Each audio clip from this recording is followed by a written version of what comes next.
Praise the lord. దేవునికి స్తోత్రం. సాటి లేని జీవము గల సర్వశక్తిమంతుడైన యేసయ్య పరిశుద్ధ నామంలో అందరికీ బ్లెస్సింగ్ బీయింగ్ క్రిస్టియన్ తరపున వందనాలు. మరి మన న్యూ ఇయర్ మెడిటేషన్స్ లో భాగంగా ఈరోజు డే 21 అలసి ఉన్నావా, ఆర్ యు టైర్డ్, మరి అలసి ఉన్నావా అనే లేఖనాల్ని ధ్యానిద్దాము. మరి దీనికి కీవర్డ్స్ గా కీర్తనలు 68:9. దేవా, నీ శ్వాసము మీద నీవు వర్షమును సమృద్ధిగా కురిపించితివి, అది అలసియుండగా నీవు దానిని బలపరిచితివి. దేవునికి స్తోత్రం.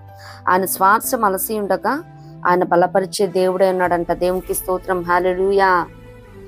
అలసట ఎందుకు వస్తుందండి? విస్తారమైన పనులను బట్టి అలసట, పోరాటాల వలన, ప్రయాణాల వలన అలసట, మనోవ్యాకులతను బట్టి అలసట, బలహీనతలను బట్టి అలసట, బంధకాల నుండి పైకి రావాలని పోరాడి విసిగి చెంది అలసట, విడుదల పొందలేక అలసట, ప్రయాసల వలన అలసట, వ్యర్థ సంభాషణల వలన అలసట, వ్యర్థమైన విస్తారమైన ఆలోచన వలన అలసట. ఈ జీవనయానంలో, పోటీ ప్రపంచంలో, కుటుంబ భారంతో పరిగెత్తి అలసట, విస్తారమైన ప్రయాణాలతో, విస్తారమైన పోరాటాలతో, ఆలోచనలతో అలసి ఉన్నావా దేవుని బిడ్డ? నేను అలసటతో పడి ఉన్నాను, ఇక లేవలేనేమో, ఒక్క అడుగు కూడా వెయ్యలేనేమో అని బాధపడతా ఉన్నావా? ఇప్పటికి అలసట చెందవద్దు, ఓపికను నశింప చేయవద్దు. లే, నిలువు, నడువు, గెలువు. నిశ్చయముగా యేసయ్య నిన్ను పరిగెత్తే విధంగా బలపరిచే దేవుడై ఉన్నాడు. దేవునికి స్తోత్రం. హల్లెలూయా. ఆయనే వాగ్దానం చేస్తున్నాడు కదా, మత్తయి సువార్త 11:28లో, ప్రయాసపడి భారము మోసుకున్న సమస్త జనులారా నా యుద్ధకి రండి, నేను మీకు విశ్రాంతి కలుగజేస్తానంటున్నాడు. అలసిపోతే మనము ఇతరుల సహాయాన్ని అర్థించే దశకొస్తాము. మన ముందున్న ఆధిక్యతలను అందుకోలేము. మరి పొలములో అలసిపోయి వచ్చాడంటే ఏశావు. అలసిపోవటం వలన ఆ ఎర్రెర్రగా కనిపిస్తున్నది ఏంటో నాకు కొంచెం పెట్టు అని అడిగినట్టు చూస్తా ఉన్నాం. మనం ఎప్పుడైతే అలసిపోతామో ఇతరుల సహాయాన్ని అర్థించే దీన దశకు వస్తాము. అంత మాత్రమే కాదు, అలసిపోయినప్పుడు నిశ్చయముగా మరి ఆత్మీయంగా కూడా దుష్టుడు మనల్ని హతం చేసే విధంగా ఉంటది. మరి ద్వితీయోపదేశకాండం 25:18లో, నీవు అంటే ఇశ్రాయేలీయులు ఐగుప్తు నుండి వచ్చేటప్పుడు ప్రయాసపడి అలసి ఉన్నప్పుడు నీ వారిలో వెనుకనున్న బలహీనులందరినీ హతము చేసెను. అమాలేకులు హతం చేశారంట. ఎప్పుడైతే అలసి ఉంటామో దుష్టుడు ఈజీగా అటాక్ చేసేస్తాడు. ఏ మాత్రం అలసట చెందవద్దు. దేవునికి స్తోత్రం. దేవునిని బట్టి గొప్ప ధైర్యము పురికొల్పుకొని ముందుకు అడుగై. దేవునికి స్తోత్రం.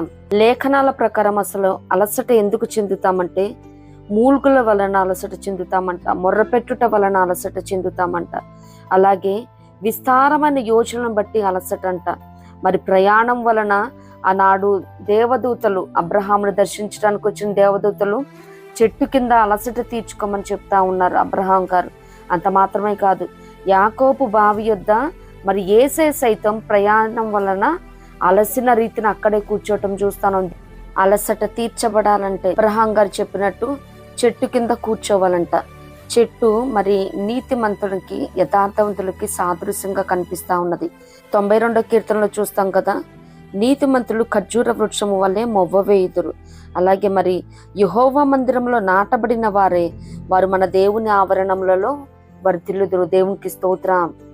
అలసి ఉన్నప్పుడు అన్యుల యొద్దకి, భక్తిహీనుల యొద్దకు వెళ్ళినప్పుడు వారు ఇంకా మాటలతో మనల్ని విసిగి వేసారేటట్టు, మరింత నీరసించేటట్టు, బాధపరిచేటట్టు చెయ్యొచ్చేమో కానీ నీతిమంతులు, యథార్థవంతులు ఎవరైతే ఉన్నారో, మరి యెషయా గ్రంథంలో ఉంటది కదా, అలసిన వానిని మాటల చేత ఊరడించు జ్ఞానము నాకు కలుగునట్లు శిష్యునికి తగిన నోరు యెహోవా నాకు దయచేసి ఉన్నాడు. దేవునికి స్తోత్రం.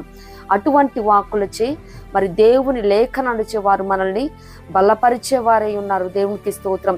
చెట్టు క్రింద అలాగే నీతిమంతులతో సహవాసం అవసరమై ఉన్నది. అంత మాత్రమే కాదు కానీ లేఖనాలు మనం చూచినప్పుడు మరి అరణ్యమందు దావీదు గారు ఆయన జనులు అలసి ఉన్నారని మాకిరు అలాగే బర్జిల్లయి పరుపులను, కుండలను, మరి ఆహారాన్ని అంటే ఎవలు, గోధుమలు, చిక్కుడు గింజలు, మరి పేలాలు ఇవి తీసుకురావటం మనం చూస్తూ ఉంటాము. మొదటిగా పరుపు అన్నది రిలాక్సేషన్కి, రెస్ట్కి సాదృశ్యంగా ఉన్నది. అసలే ఈ ప్రయాణంలో, ఈ పోరాటాలలో అటు తిరిగి ఇటు తిరిగి మరి వ్యయ ప్రయాసలకు వచ్చి అలసిపోయి ఉన్నాము కదా. నిశ్చయంగా పరుపు రిలాక్సేషన్కి. కీర్తనకారుడు అంటాడు కదా, మీరు పడకల మీద నుండగా మీ హృదయములలో ధ్యానము చేసుకుని ఊరకుండుడి. దేవునికి స్తోత్రం. మరి పడకలో ఉన్నప్పుడే దేవుని కార్యాలను మనం తలపోసుకుంటాము, దేవుని గురించి ధ్యానిస్తాము మనం. దేవునికి స్తోత్రం. కడుపు మీద ఆయనకి కృతజ్ఞతాస్తుతులు చెల్లిస్తూ అలాగే ఆహారం కూడా తెచ్చినట్టు మనం చూస్తా ఉన్నాము. ఆహారము జీవాహారానికి సాదృశ్యంగా ఉంది. దివారాత్రము దాన్ని ధ్యానించేవాడు ధన్యుడన్నట్టు నిశ్చయముగా పరుపు మీద ఎవరైతే ఇప్పుడు మరి సిక్ బెడ్ అయి ఉండొచ్చు, రిలాక్సేషన్ కోసం మరి బెడ్ మీద ఉండవచ్చు, పడకల మీద దేవుణ్ణి ధ్యానించుకొని బలము శక్తి పొందుకున్న బతులు మనం. దేవునికి స్తోత్రం. అలసి ఉన్న వేళ ఆశలను వదులుకోవద్దు. ఇక నేను చెయ్యలేను, నా వల్ల కాదు, ఇక నేను లేవలేను, ఈ పరిస్థితి నుంచి ఒక్క అడుగు కూడా వెయ్యలేను అని అనుకోవద్దు. ఎందుకంటే అలసి ఉన్న వారి ఆశను ఆయన తృప్తిపరిచే దేవుడు అన్నాడు. ఆయన కొరకు ఎదురు చూడు, యెహోవా కొరకు ఎదురు చూచి వారు నూతన బలము పొందుదురు. పక్షిరాజు వల్లే రెక్కలు చాపి పైకి ఎగురుదురు, అలయక పరిగెత్తుతురు, సొమ్మసిల్లక నడిచిపోవుదురని లేఖనాలు సెలవిస్తాను. ఆయన కోసం ఎదురు చూడు. ఇప్పటిదాకా ఎదురు చూసావు, ఇప్పటిదాకా సహాయం చేసిన ఎబెనెజరు ఇక ముందు కూడా నడిపించే దేవాది దేవుడు అన్నాడు. దేవునికి స్తోత్రం. ఎందుకంటే సొమ్మసిల్లిన వారికి బలమిచ్చేవాడు ఆయనే, శక్తిహీనులకు బలాభివృద్ధి కలుగు చేయవాడు ఆయనే ఉన్నాడు. ఏ మాత్రము కూడా అలసిపోవద్దు, విసికి వేసారిపోవద్దు. ప్రియ దేవుని బిడ్డ, నిత్యముగా ఆయన వైపు చూద్దాం, ఆయన కొరకు ఎదురు చూద్దాము, ఆయన మీదే ఆశ పెట్టుకుందాము అని ఏ మాత్రం త్రోసివేసే దేవుడు కాదండి. ఈవస్ చూసుకున్నాం కదా, అలసి ఉన్న వారిని ఆయన బలపరిచే దేవుడు అన్నాడు. దేవునికి స్తోత్రం. ఏ పరిస్థితిలో కూడా అలసిపోయి ఇతరుల సహాయం అర్థించే రీతిగా ఉండొద్దు, అలాగే దుష్టుడు అటాక్ చేసే రీతిగా ఉండొద్దు. అంత మాత్రమే కాదు, మన ముందున్న ఎయిము, యాంబిషన్ ఏదైతే గమ్యంగా పెట్టుకొని ఉన్నామో దాన్ని రీచ్ అవ్వలేము. ఎందుకంటే దావీదు గారు సుక్కోతు వద్ద 600 మందితో బయలుదేరినప్పుడు అలసట చేత బెసోరు వాగు దాటలేక వారు అక్కడే 200 మంది నిలిచిపోవటం చూస్తా ఉన్నాం. అలసిపోయినప్పుడు మనం ఏమైతే గురి కలిగి ఉన్నామో దాన్ని రీచ్ అవ్వలేము. నిశ్చయంగా we have to regain the strength. Amen. ప్రభువును బట్టి మాత్రమే మనం శక్తి బలము పుంజుకొని విశ్వాసమునకు కర్తయు దానిని కొనసాగించువాడు నన్ను యేసు వైపు చూచుచు మన ఎదుట ఉంచబడిన పందెంలో ఓపికతో పరిగెత్తుతాము. ఆమేన్. అంత మాత్రమే కాదు, వెనుకున్నవి మరిచి ముందున్న వాటి కొరకే వేగిరపడదాము.